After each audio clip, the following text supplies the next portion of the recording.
Welcome, everyone, to another episode of our podcast and Dementia Journey. Today, I'm with Catherine Robson, who is a social worker with McCormick Dementia Services. And we're really grateful to have her here with us today because she's going to share some of her experiences and stories. And I really believe that they're going to be very beneficial for everyone listening today. So Catherine, welcome. Thank you for joining us. I know you're usually more reserved, and so this is a big space for you to be here and sharing this, but we really appreciate you coming and joining us. You're most welcome. Can you maybe share with us a little bit, how did you get into social work? Well, social work is actually my second career. I was a registered massage therapist for 29 years and developed an injury and went back to university and thought to myself, well, what are some transferable skills? Well, I had done a lot of listening in my former career, and I thought that social work would be a good fit. And I've always been interested in how different people accept and adapt to life circumstances. So again, social work seemed like a good fit. And I really have always been interested in what are the personal attributes that people bring to the situation and what sort of other resources can help them along the journey. So again, social work was a good fit. Yeah, and then in my fourth year of the undergrad, I was fortunate enough to be offered a placement here at McCormick Care Group. So I was part-time on the home side, part-time at McCormick Dementia Services. And I learned a little bit about the organization and just saw the relevance to social work in general. You know, a group of women getting together 150 years ago and saying, there are some people here who are falling through the cracks and we need to do something about it. So that really resonated with me. And when I finished my master's, I was lucky enough to be offered a position here at the day program, and I've been here ever since. So that's it's interesting to me. Was dementia ever part of the inspiration, or it was just the sort of that core value of helping people and not letting people slip through the cracks that really inspired you to want to get involved? It's just about the people. Yeah, the diagnosis is secondary, and it is an interesting. I mean, it's a very challenging journey that people go on, and I just think that it's a wonderful way to help people when they're faced with circumstances that they were not prepared for and didn't foresee, and now they're in it. So, how long have you been working here at McCormick then? Since July 6th, 2020. Oh, okay. So a week after I finished my master's, literally, I was working here. So right in the middle of the pandemic, or the beginning of the pandemic. Yeah. Wow. So the day program had been closed for a couple of months and had just started to reopen with just a very few people coming back every day. So there have been a lot of changes since I started working here. Luckily, I had the experience of being here as a student, so I had a sense of how things functioned in more normal times, which we're slowly getting back to in some ways. So whatever you can call normal. Whatever that is, the setting on the dryer, normal. Yeah. That's so funny. I never use that one because I'm always afraid it's going to damage my clothes. Okay. Fair enough. Depending, I guess, on what it is. But yeah, that's okay, so that's good. You feel like you know people really well, and then you discover something new every time you have a conversation. Yeah. Well, thank you for sharing that. We were talking about the challenges that people have facing dementia care, and I'm sure it's it comes from multiple perspectives, because you have the individual who has the diagnosis themselves, and then their partner or their parent or their loved one, I guess, for lack of a better term, and then the family, and I think there's a domino effect that happens through all of this, and I also recognizing so many different types of dementias that present differently, that create different challenges, that really create new journeys or individual journeys for all of those people we just were mentioning.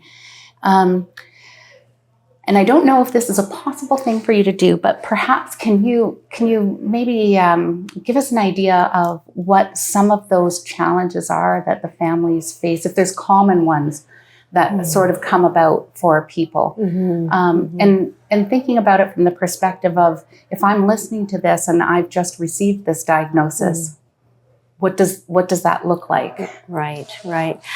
Every situation is unique. Even if the person has exactly the same diagnosis and is the exact same age as their neighbor who also has that diagnosis, there are going to be similarities, certainly, but the journey itself is as unique as the person and also the care partner and their relationship with that care partner, whoever that is, or the team of care partners in the family. So I think that initially, you're in the wilderness. What does this diagnosis mean? You do all this reading, you do the Dr. Google search and that sort of thing, and that can be terrifying. And sometimes people just shut down. They don't want to know. They just want to cling to the moment, and that's okay. I think we have defense mechanisms for a reason, because sometimes we just need to find our bearing. And it is a sort of journey through the wilderness initially. And with these neurodegenerative disorders, the person continues to change, right? And tend not to go back. That's the nature of a progressive disorder. So initially, there can be some denial. There can be lots of sadness, frustration, anger, that sort of thing. So I'll just say right now, and I'll probably repeat this a few times, our role on the social work team is to meet people where they're at in that moment, and see what they need, see what they can be receptive to, and offer what we can. I think, having met so many people here, whether they be clients or the family members or even residents for that matter, I have a good sense of what you're referring to there. But I'm sure, like, if I were listening, I think, wow, is that, how can I see myself in that moment? And I just wonder, those are so many different emotions, and they probably feel so many different emotions all at the same time. And, then I even wonder, how do they connect with somebody like you to be able to start to work through these things? How does that piece kind of come together? How do people find us? Yeah. So quite often, a referral will come through central intake for the care partner. They just need dementia-related education and care partner support, and that's fine. Quite often, though, the client, the person living with the dementia, is referred to the day program, and that's where we immediately connect with the care partner. Right. And we, just figure out what is it that they need at this time. Some people are not ready for education. They just want to show up for each day as it unfolds, and that's okay. Some people aren't ready for a support group. Some people want everything right at once, right? So everybody's different, and we have to be sensitive to that. We always offer one-to-one supportive counseling, especially initially, just to see where the person is and what they would benefit from the most. You just made me thinking about the services. So maybe we could just do a quick recap on the services that are offered for people. Yeah. And I'm going to ask you to do that if it's okay. Okay. Yeah. So do you mean the care partner services? Yeah, like just in terms of like the counseling that's provided, and then maybe if the integration component to the day program piece. Yeah. So the day program itself is for the person living with dementia. So unfortunately, there's a waiting list for that, like everything else in our system. But right from the beginning, the care partner can access one-to-one supportive counseling, support groups. So we have various support groups, and I'll tell you a little bit more about those. And we have a program called Enhanced Education for Care Partners. And in that, we cover 4 main topics. Communication. Why does communication ability change? And what are some strategies to enhance communication with your loved one who's living with the disorder? Behaviors. What are these perplexing behavior changes that a person might exhibit? Why do they come about? What are some ways to respond so that you don't kind of amplify the behavior, but you kind of settle things down? The third topic is meaningful activities. sometimes a person living with dementia, they might want to engage in their typical meaningful activities. So these would be leisure activities, that sort of thing. But maybe their capabilities have changed a little bit. So they need those activities to be adapted a little bit so that they can feel successful. And then the last section in that enhanced care partner education is assisting with activities of daily living and personal care. So strategies for supporting the person with various tasks like showering, shaving, that sort of thing. Like what are some really good tips and so that you can safely provide a little bit of assistance for the person. And then we have, so I'll talk about the support groups next. Please. We have specific support groups for spouses supporting a person living with dementia. That's very different than supporting a parent. Mm-hmm. So it's really important that spouses can talk to other spouses so they can talk about those odd and upsetting, ambiguous losses. Like I can't talk to my partner anymore. They can't help me make these big decisions in life. It's important to talk to other people who really do understand. Yes. We have specific support groups for people supporting a loved one with Lewy body dementia or Parkinson's dementia. And then the frontal temporal lobe dementia. So those have particular challenges. And then we have support groups for adult children supporting a parent. I find it really like thinking about the spouse because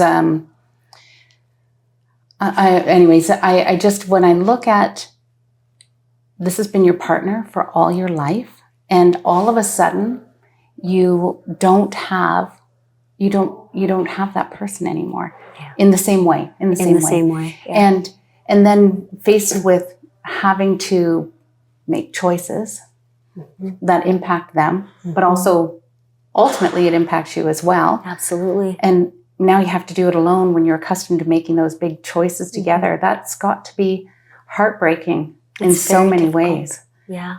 For people. Yeah. Have there come through any particular like solutions? Not really solutions, but I'm going to say like. Yeah. Everybody finds their own way, I guess. You find your way through it with support, and I think having the opportunity to truly acknowledge your feelings, have someone say, "Yeah, that is grief. Mm. Yes, you feel angry and sad and frustrated, but under that, it's grief." Because the person is still there, but they're changing. And there are those secondary roles, those secondary losses that you're experiencing. You have to get a new cell phone. Your husband can't help you figure out which one to get. Or you need a new roof. Well, you're on your own. You're doing everything now. For example, I mean, there are many, many examples of that. And also the person living with the dementia may have what is called anosognosia. So their insight in regard to their changes is nil. They don't see any problem. Oh. They're not ill. They don't have a problem. Leave me alone. Stop trying to help me, for example. Wow, yeah. That's really hard because the spouse or the adult child trying to provide care is doing their best, but there's a lot of resistance because the person living with the disorder doesn't see the need for support. And then there are those times when... And can you change that? No. That is just part of the diagnosis. That is a manifestation of dementia. Okay. And that happens when a specific brain network is impacted by the disease. Interesting. Now, you might get moments of recognition. Yeah, my memory's not quite as good as it used to be, but not really true insight. Right. How do you help people understand that about their partner? That's hard. Yeah. But providing that information and really validating how they feel in the moment when they're having those frustrations, I think that's really a key.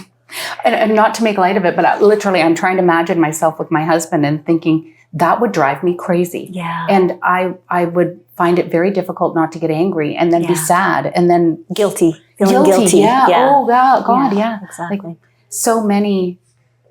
So many. Don't go too far down that rabbit hole. Yeah. But that's such a common theme that comes up in support groups is just how to manage that moment where you're so frustrated And you're reminding yourself it's not the person, it's the disease, but it's really, really hard when you're exhausted. Maybe you're not getting much sleep. You're having to deal with everything. It's really, really difficult. Yeah. Yeah. Well, I'm sorry, I took you a little bit off track. That's okay. I just, you made me think of these things as we were going along. And so those are the spousal support groups where it's a group of individuals getting together and then continuing to offer the one-to-one care, which I could see how that would have nice synergies between both of these. Yeah. Sometimes after a support group, a person will feel really quite activated by some theme that came up that they weren't ready to talk about, but there it was right in front of them, right? So that's when we get a phone call. Hey, can I just come in for an hour and just, talk about this? Or something new has happened that they've noticed and they don't quite know how to respond. So, being the introvert that I am. That was the word I was looking for earlier. Thank you. I thought so. I really enjoy the one-to-one sessions because it's one person that I can focus all my energy on. That said, I chose this placement because I knew I would have to learn how to facilitate groups. And it is challenging and very rewarding. Yeah. So. I know you've said in the past, because I just think the work that you do is really remarkable. And I think that I wonder how you hear and listen to these stories all day long and manage to keep yourself energized. And I know you've said in the past you find it really rewarding, but well, I commend you for that, because I think, we'll get into it later, but I also know how much people appreciate what you do. Well, it's important work, right? And I often say to people, I'm sorry for the circumstances in which we met, but if you're going to go through something difficult, it's an honor to support you. And I truly mean that. And I think that in general, we're just here to help each other through. Yeah. No matter what it is, right. Whether it's dementia or cancer or whatever the challenge is, it's what we do. And so, are there other supports? So that was the group, the parent, the spousal support groups. Is there like another support group for the children?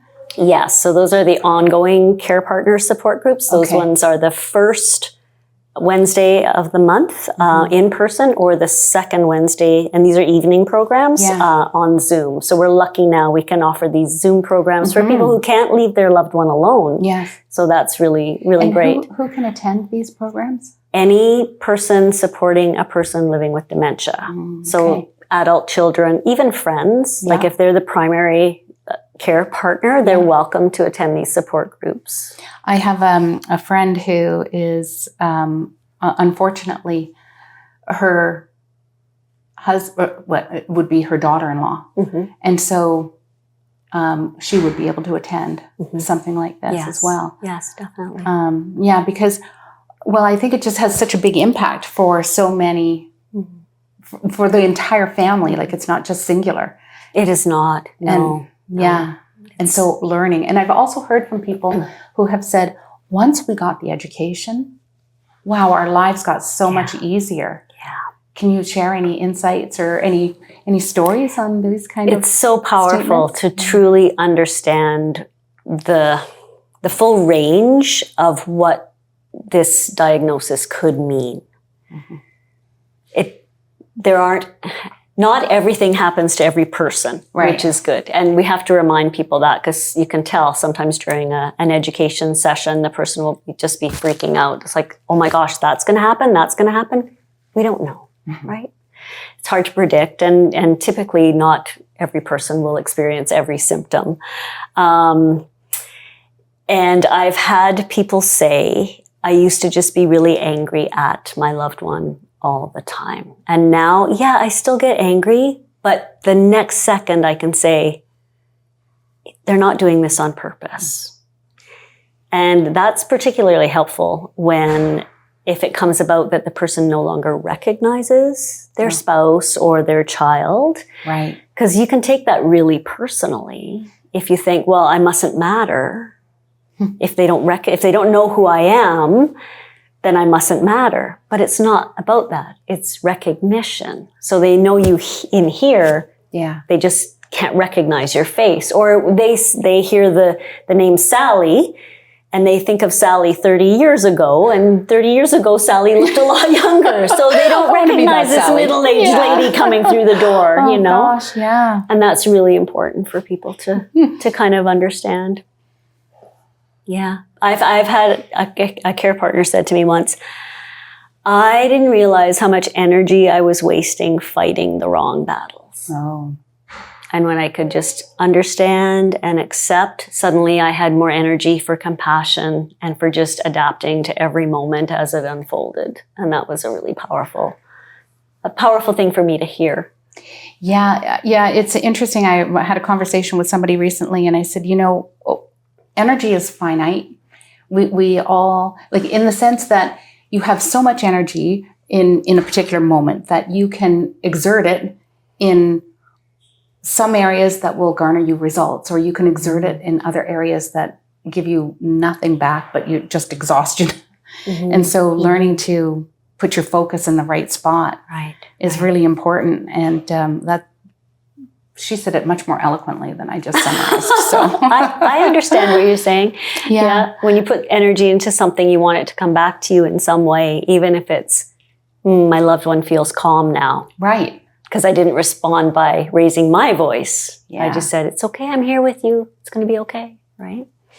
So, get what you're saying. Anyway. I see so many of the dimensions to all of these spaces of what could be, and I can imagine it would be scary in the first instance until you start to learn how to cope a little bit yourself. Mm-hmm. Understanding what exactly is happening. Mm-hmm.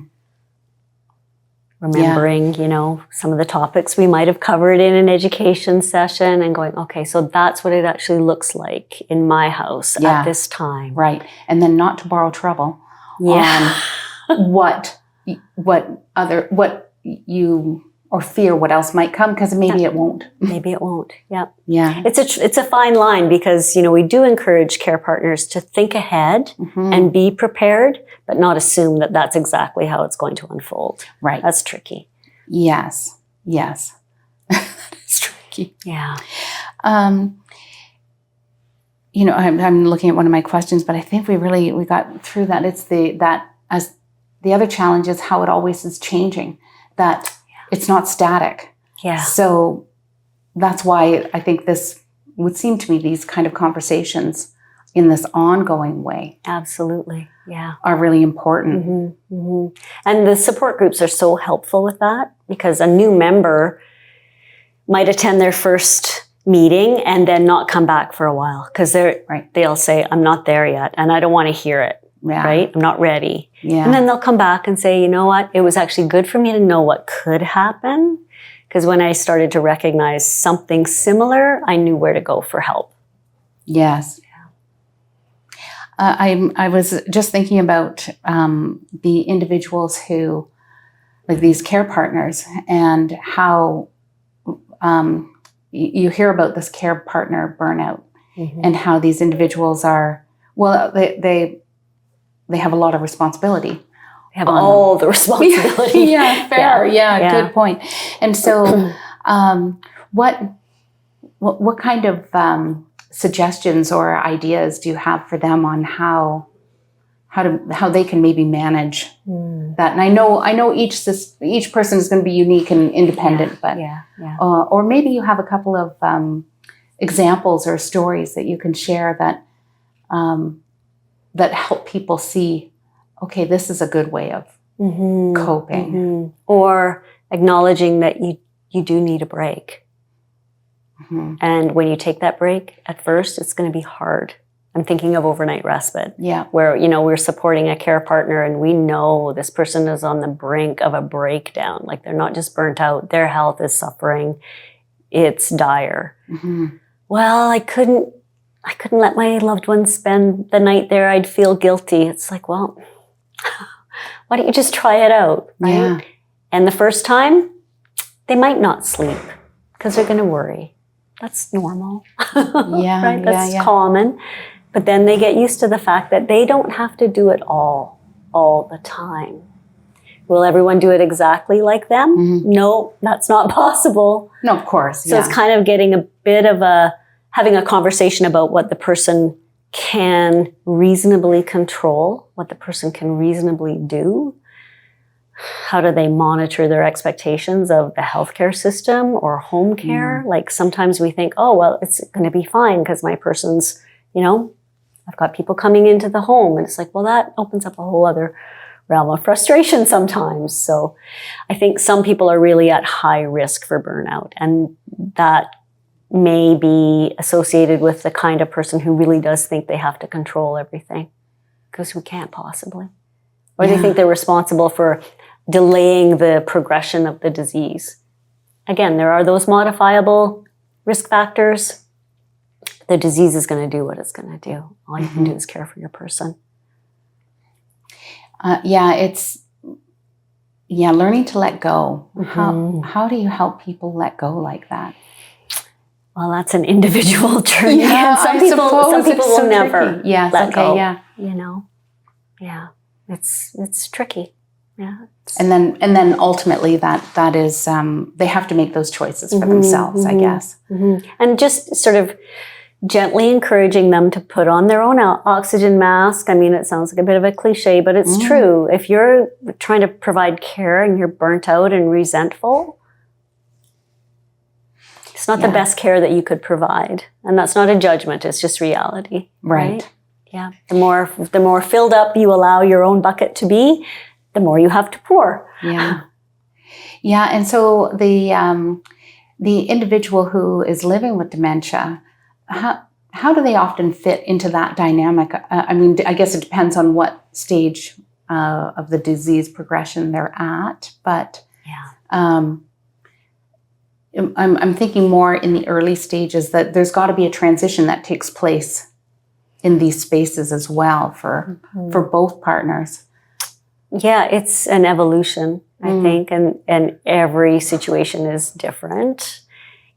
Oftentimes the previous couple dynamics come into play, maybe the spouse kind of made all the decisions in the family and they're not ready to let go of that, even though the decisions they tend to make might not be realistic. Right.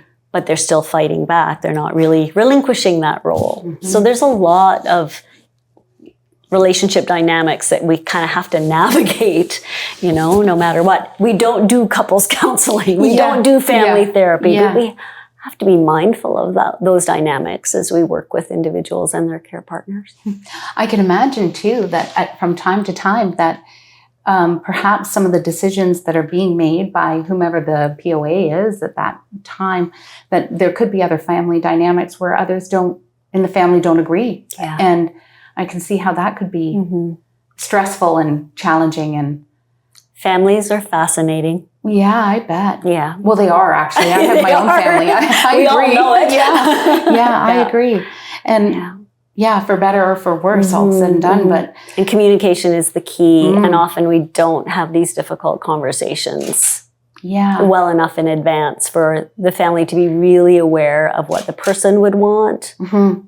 That's a really great question. I asked another guest on the show, when should you begin having these kind of conversations? When's the right time? Yesterday. And and so and today and tomorrow and in 5 years. Yeah, because things change. How if you could offer somebody some guidance on how to open a conversation? Because I think about, if I were to even think about my own family dynamics, and there are conversations that need to take place, but I think opening the conversation in a positive way would be really beneficial to, it's like anything, you want to get off on the right foot. And so, I don't and again, I know it's all individual, but are there any specific tips you might have or thoughts you have around that? Sure. I love to start a conversation with, A friend of mine told me about this situation. I make it up, right? Yeah. I conflate all of the stories that I've heard over the years. And I was sort of thinking, if that kind of situation happened in our family or to me, we should probably talk about what I would want or what you would want, because things happen in life and we're rarely prepared for them. So, while we're having pizza tonight, maybe we could talk about some of these difficult things that can happen. I like it. Yeah. I like it. And then how do you transition someone from that theoretical, I'm asking hypothetical because you've made me think about this in the moment, but how do you transition them from that theoretical, well, okay, yeah, sure, it's okay to talk about it because it's not real at this moment, or you could see possibly it's pending real, but we don't have to make any decisions right now. It's a good place to start. But how do you transition them from, okay, we had those conversations, we agreed on some of these points, and now this, and now I have something to share potentially, whether it's about me or the spouse in the family or something. So based on what we talked about before with this new information, and I'll just do a shameless promotion of a webinar that we recorded a couple of months ago called Navigating Sensitive Conversations. We had a guest presenter. She was wonderful. Maybe folks would benefit from listening to her approach with this sort of thing, because the focus of her individual practice is really on that. So. Yeah, no, that's very helpful. I mean, in the corporate world, there's all kinds of, crucial conversations, crucial confrontations, and how to navigate these kind of dialogues, which you can see a practical application for your home life, but often you don't think of it for your home life. And you're dealing with a different level of intimacy with your family members. And sometimes we're actually more protective, more guarded with our family members. It all depends. Right. Well, you want them to think the best of you. So, exactly. you walls up a little bit. But so I'm wondering, do you have any personal stories or experiences that are really memorable that stand out to you?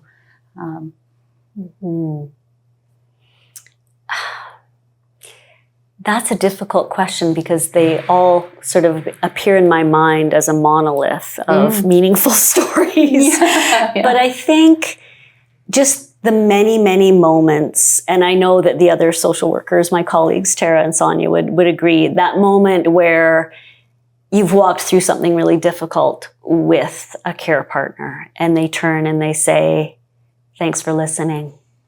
Thanks for validating how I was feeling. Thanks for asking some questions. Because people don't always have that opportunity to just really unpack how they feel about a situation that they can't change, right? So those are among the more meaningful moments. And then there's the laughs too. Like sometimes we'll get talking with a care partner and they'll tell a story. You have to laugh sometimes too. Yeah, for sure. Oh, for sure. Yeah. Well, there's got to be, sometimes out of the worst moment, it's actually really funny simultaneous. I don't know why that is, or whether that's just maybe it's a defense mechanism. I was going to say, so that you can actually get through the moment. Yeah, you have to find the humor in it. You have to see the irony and the humor for sure. Yeah, because as I've shared with people before, but my father-in-law, when he was here at McCormick, he had Parkinson's and then some related dementias with it, but. He used to, you could always have a conversation with him and he would always find the humor in it as well. But he would say, oh, you got here just in time. The ninjas just went out the vent. He was embracing his hallucinations. Yes. And I said I would say to him, you mean that vent? And he'd look up and the vent's, this big. And he's like, well, maybe not. Maybe not. Yeah, that doesn't make sense. And then, you'd be talking to him and he'd do this. Yeah. And you'd say, well, did you see something? Yeah, the bunnies. Dust bunnies? Or, and he'd be like, right. Yep. Anyways. One of my favorite stories, a care partner shared with me, she was speaking with her spouse who has a form of dementia. And she was telling him a story about some friends whose grandpa has dementia. And she said, and grandpa's driving them crazy. And then she said, but not everybody with dementia drives their family crazy. And her husband said, well, I don't drive at all. Yeah, see? Yeah, so he was taking things totally literally, and it was a comical moment. So, yeah. You gotta... Yeah, you gotta love those moments, because I think they do add some real levity and humanity to the situation and humanity. Yeah. I think that's the one thing I also recognize about yourself and your colleagues is the level of respect and dignity and compassion that you all work with whomever you're working with in the particular moment, and I think it just really makes it a little easier for people to share, to be open, and to get the support they need. Because, it's just, I can imagine how daunting it is for people. Yeah, it's intimidating to actually reach out for support. Am I going to be judged? Do I have this right? Do I not understand what's going on? That sort of thing. And that's the importance of meeting the person where they are. And we have a lot to offer, and it's really easy to overwhelm people, and we try not to. But if we start looking for solutions right away, then we're not just being with the person in that moment. And I think we're all pretty good at that. It's purposeful. Yeah. Yeah. So, well, that's a great word. I was thinking about just all the solutions, quote, that McCormick does offer in whether it's nutrition, whether it's, the videos, all the support group services that you've mentioned. The resource directory is so robust. It's overwhelming. It is overwhelming. Yes. And I've had friends whose parents have recently been diagnosed, and because they know I work here, they'll reach out and I share with them, here's a link. And I'll ask, how did that work out? I had no idea where to start. And so any guidance for people in that space? Well, that's the importance of that one-to-one. Where is the person? Right. What exactly are they contending with, and what might be next? And I think that that's the beauty of the pilot project that we're engaging in right now, McCormick Mobile, because there is that preliminary work, the interviews, the assessments, and that collaboration with the care partner. What is it that you need most right now? Yeah. That is so important. And I love the fact that it's also in their home to start, not so then everybody has an opportunity to see the dynamic of the space, because I think that can change. And then you also get to see people behave, like their behavior patterns within that space as well. That's right. Because I feel like you're in their space. Yeah. So you get to see that. We're really excited about McCormick Mobile, and I know that this is, just lifted and starting to load into the community here. And it'll be really great to see some of the results and the impact that it has. And, our hope is that it really will help people see a new way of providing care in our community. And not just our community, but beyond as well. Yeah. So I have a couple of testimonials that I've spoken with people about you. Oh, dear. And anyways, they, of course, share really beautiful things. But, so one individual who said, Catherine, she saved my life. And then, another said, I don't know what I would have done without her. I don't know how I would have gotten through.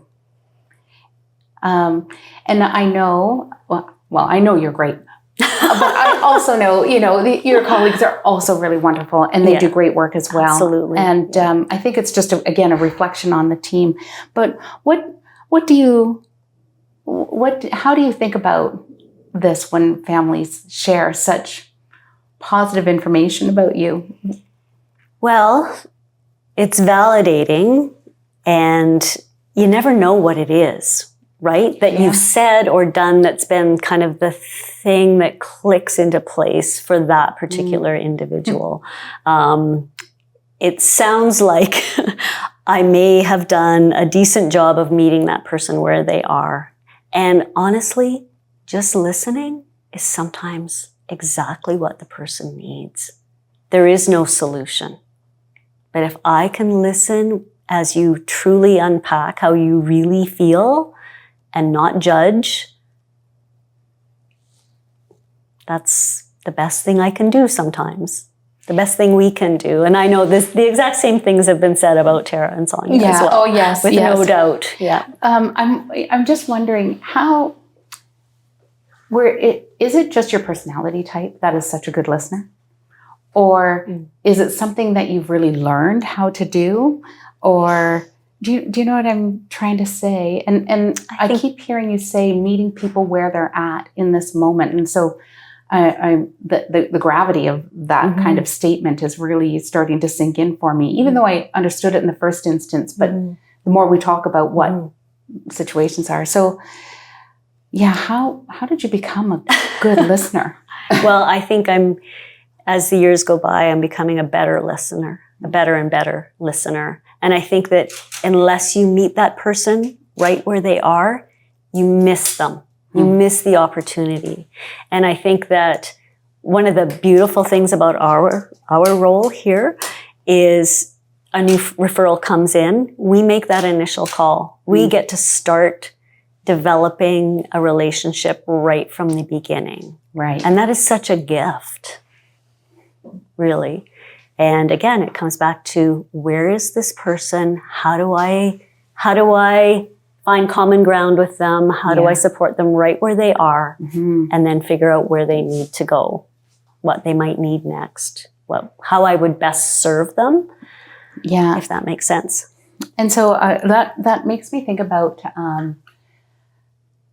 obviously McCormick offers a lot of services, but then the community has a great deal of services as well.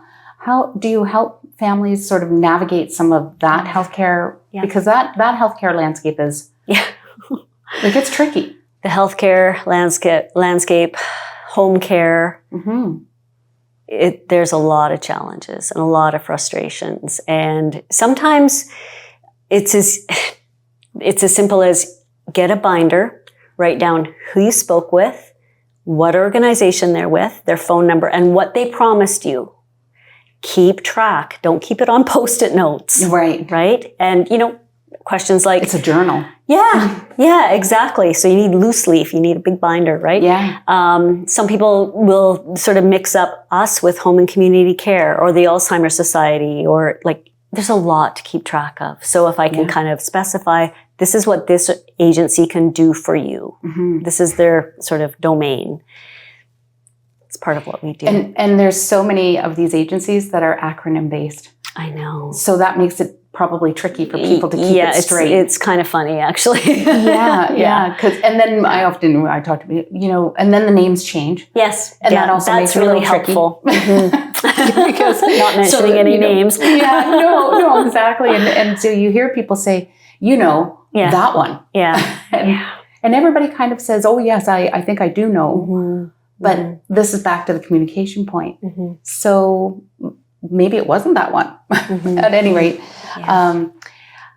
you just tweaked me on the other agencies out there. So how, and I know McCormick has many relationships with multiple other agencies, not just in terms of helping people navigate the system or giving them that kind of insight, but actually truly partnering. Can you maybe share some of the other organizations that we partner with to provide that care, and what does that look like? Yeah, well, I sort of interpret that as, what are the informal partnerships? Yes, okay, fair. Yeah, yes. And the collaboration, right? Yes, maybe a better word, yes. So the Alzheimer's Society, certainly, people can be going to accessing their programs. The person with dementia could be going to the social while they're on the waiting list for McCormick Care. So there's communication when it comes time for us to offer them a spot in our day program. So that would be one example. That's certainly. Really great. That's really great, because then you're not starting cold. Exactly. And then the person doesn't feel like they've fallen into a gap. Yep. Now you're just invited to this new club, and it's all good. We can get consent to share information if that's appropriate, always, with the consent from the care partner. Certainly home and community care. If I have a concern and the caregiver gives me permission, care partner gives me permission, I can reach out to the care coordinator and say, when's the next visit? Because I have some concerns and that sort of thing. That's really good. And the other day programs too. We're now offering overnight respite to another day program, high need clients, that sort of thing. So that's very specific and there's an eligibility criteria. So not a given, certainly, but that's all really important because we all have something to offer. And I just wanted to also mention the benefit, the gift of working on this interdisciplinary team, because sometimes a challenge will erupt in a household, and I can draw on the expertise of our nursing care staff, our recreation staff, and we can kind of come up with some really creative solutions, and that is such a gift. I think that's great. I know I've also spoken with people who have said things to the effect of, he doesn't want to eat anymore. He just won't eat those vegetables. And I think my dad would be one of those people, actually. But, because they were just never one of his favorite things. It's probably just a more, anyway, I don't want to generalize. Thing. But, and so, being able to tap into a nutritionist and say, okay, here's some ideas of how to do that, whether it be through a smoothie or a something else anyway. I don't know all the exact ways, but how do you sneak some vegetables into a person? Exactly. Because they just won't eat it. And again, not being difficult, but they just don't want it. They just don't want it. So I'm not going to eat it. I don't care what you say. Or the person who doesn't think they should go to the day program. They don't need that. Well, maybe you can come and help, for example. I mean, there's lots of different creative solutions for those sorts of challenges. And that's interesting because I think for some people that would work really well. They'd be happy to come and help. And other people would be a little more skeptical that you're they'd want to get paid, which is always a challenge. Oh God, that's great. We'll figure that out. The paycheck's coming. Oh, that's super interesting. So, and then how about, do you see the impact of the activity, like the individual who is living with dementia, when they are more active and more engaged in different social programs? Does that help from the caregiver perspective? So care partners report, it's as if my loved one has gotten back in touch with who they are. Oh, wow. They're more talkative. They're a little brighter after coming to the day program. And certainly when we closed down during the pandemic, that was a real challenge for many people because they just weren't, no one was socializing. But, if the person was coming to the day program 3-5 days a week and then nothing for a while, it really took a toll. But just, that report, it's as if they're back in touch with who they are.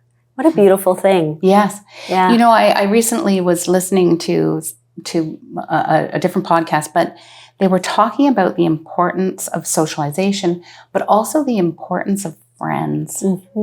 And whether that friend is your care partner or whether that friend is your spouse or it doesn't even, they don't even have to be a romantic partner, I guess. It's just having a good social network and not of acquaintances, but of people who... There's some level of intimacy there, trust. You're purposeful about the relationship, about the friendship with somebody. Yeah. And so... do you see that in your world as well? Oh, yeah. We see, clients really forming solid friendships with other clients and staff too, right? Just we light up when we see the person, and that really means a lot. So, it's a beautiful thing. And then the care partners, I'm sure they must connect. Oh, yeah. on a variety of different levels. Yeah. They connect with each other in support groups and with staff. If they happen to transport their person to and from the day program, they get to see whoever's bringing their loved one out and that sort of thing. It's a lot of fun. Oh, yeah. I love that. Yeah. I have a different question for you, and that is because I'm curious. How many families or clients would you work with through the course of a year? Do you have Michelle, a number? I did not have time to pull the stats. May I just say many? Yeah. Many. Our caseloads are huge. And we certainly don't do one-to-one support with everybody. There isn't time. Yes. And different people are ready for different interventions, right? So we offer, we remind, we check in now and then. We're here when you're ready. Right? Yes. But a lot. I was thinking about, the number of people who are attending the day program and knowing the wait list, and then knowing that you don't have to be a client here to reach out to yourselves. And so I was thinking that could be a lot of families, and and that makes it even more important to meet people where they're at in that moment too. Yeah. And not everyone who accesses the support groups, the virtual support groups, there are people from outside of London. That's the beauty of Zoom, right? Yeah. So especially the sort of more specialized support groups like the FTD and the Lewy body Parkinson's support group, because not everybody has Alzheimer's disease. Right. And those other dementias are very different. There are different challenges. Can you share a little bit about how they're different? So I'm more aware of the FTD dementias. So there are a number of subtypes. Sorry, again, the acronyms. Yes. We fall into it. Frontotemporal degeneration. Okay. So people can have a behavior variant. The primary progressive aphasias are part of that group. Also cortical basal degeneration, and ALS can be associated with the behavior variant as well. So there's kind of a number of subtypes. Right. That disorder often hits earlier, so younger. Sometimes the person is actually still working. And the challenges are different. This is not, a 90-year-old person who's a little forgetful at first. In fact, memory loss comes later. So often it's behaviors that you just wouldn't expect from that person. Maybe they're less filtered or less or more impulsive in social situations. Or maybe their communication ability has changed rather dramatically. They're talking, but they're not making a lot of sense, or they can't find the words, or they don't understand you, so they don't know how to reply. Those are very different challenges. Yes. Yeah. And I was just thinking how it's got, that would be very tricky, because most people think of dementia as something that is you're forgetful. Memory first, that's what people think of. And typically that's the Alzheimer's first symptom is short-term memory loss or wayfinding, difficulty, finding your way back from the grocery store or something like that. And then this is something that I think, again, that going back to that awareness piece of how important it is for people to understand, because if you're displaying atypically, then how do you don't know what you're looking for or what you're even ask. Yeah, exactly. When you go for, something's not right. I just can't put my finger on that. So, well, thank you for sharing that, because I think it's every little tidbit, I think, for people to learn a little bit more is helpful. And honestly, I learn something new every single day. Yes, I bet. And quite often it's from a care partner. Oh, yeah. So I'm by no means an expert. Yes, and probably care partners are more of an expert than they think themselves. In their own experience, yes. They are the expert of their own lives. They know more than anybody else. Yeah. I'm going to look at my notes, and because I think we're coming close to our time, but I think we went through. I'm wondering, do you have any personal particular strategies that you use to keep yourself in a happy place? For lack of a better term, happy place was... in a peaceful place. Yes. Yeah. Well, I feel fortunate that I came into this world with a certain temperament. I'm not prone to depression, but I will always tell the people who attend a support group, I may cry along with you. Please don't worry about me. I'm just feeling with you. Please don't worry. Yeah. And I sort of think the day I don't cry when I'm being moved by someone else's experience, that's the day you worry about me. But I've got some good coping strategies. I practice mindfulness. I run, as you know. I do yoga. I play guitar. Yeah. I was listening. I'm an easy fix. I think all those things help. Just help you both physically, mindfully, all of those kind of things. That's a good way. I'm wondering, what do you see as the future for dementia care? What do I see? Well, I see us, unfortunately, having to grow because dementia is not going anywhere. No, and the statistics are they're really scary. Alarming. And I think as we grow, we will continue to learn and develop and to collaborate to provide the best care possible. Really. Yeah. Well, and I think we're fortunate from the perspective that we have such a generous community to help us, find new ways of growing that care in unique spaces. Do you have any final thoughts or any final words of wisdom? Or, I don't know, was there something that we should have talked about that we didn't talk about? Well, that was a lot of questions. Thank you for, all those questions all at once. I think no matter who we are, no matter what we've done, challenges are going to come. It may not be dementia, may not have anything to do with dementia. I think finding our way to understand what is actually happening, accepting and doing what we can, figuring out what we can and cannot control, and just helping each other along this journey is kind of my worldview. So, yeah. It sounds so much easier said than done. For sure. Yeah. And when things are going smoothly and you're happy and peaceful, just say thank you because you never know what's coming next, really. Yeah. Yeah. That's a different piece, right? Learning to live in that moment. In that moment, yeah. Always coming back to meeting people where they're at in that moment. In the moment, yeah. Wow. So I guess I should put that on a t-shirt. That's a good idea. Maybe we can sell them. Well, Catherine, thank you so much for joining us today. This was really insightful and very helpful. You're most welcome. And I just really appreciate you. The same as others, as I've shared with you, appreciate you too. It's such a gift to be part of such an amazing team, honestly. Yeah. Well, thank you. And thank you everyone for tuning in today. And we hope you stick with us and continue to watch our podcast. Thanks very much. And we'll see you again soon.